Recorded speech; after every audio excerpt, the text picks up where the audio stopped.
Today,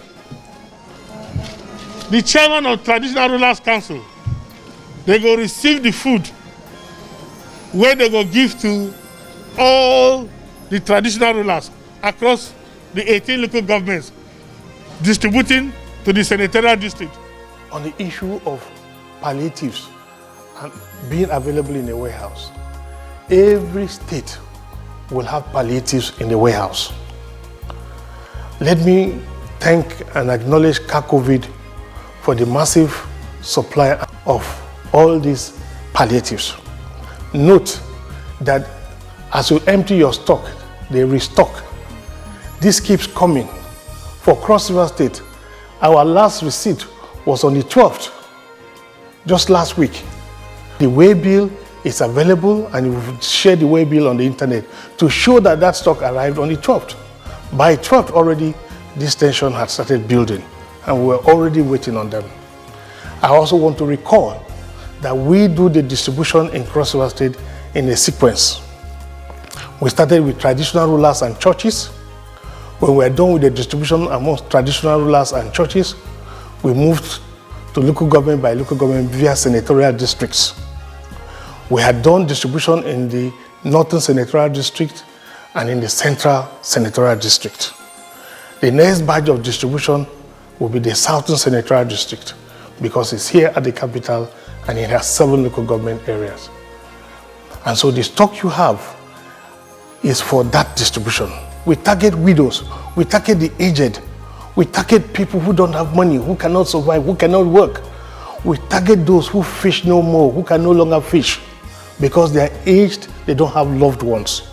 If you watch the videos of our distribution, it's systematic. It's through churches, and churches target all the vulnerables. And so, as a young man who is 18, 20, 25, as you pick the food that an aged parent, a widow somewhere would have taken, just see it from your conscience. I know that there is hunger in the land. I know this very well. And that is why our emphasis has been on mass employment, recruitment, salary payment, pension payment, and creating jobs and focusing more on appointments. Today, Cross River State has over 6,000 political appointees. I'm aware as governor that I don't need that much political appointees, but I know it's food on the table. It may not have reached you, but somebody somewhere must have been reached. And because of the circumstance of Cross River State, I have placed emphasis on humanity.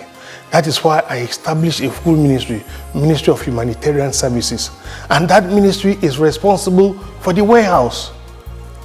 So the CACOVID committee receives, store, and the commissioner for humanitarian services goes to the warehouse and pick and distribute. If you know Cross River State, you travel 7 hours, you are still in the same state. So distribution and coming back to pick and distribute and come back and pick is a very big challenge. And so it's expected that indeed you must have stock to service every local government area. So I like the state and all the young men and women to be very patient. If you start in my office as a state with one of the least allocations, with the biggest landmass, 23,000 square kilometers within the South here, it is a very big challenge to run the state. And that is why God brought me at this time. I believe that for those who would misconceive whatever has happened, I know that it would not be possible for us to have a state without an incident. Enough.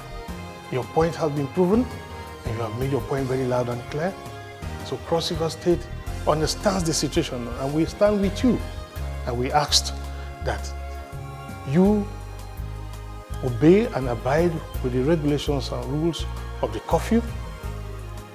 It will be called off very soon to enable us get to work. You know I always do my best to avoid any form of dislocating your social welfare and dislocating your businesses.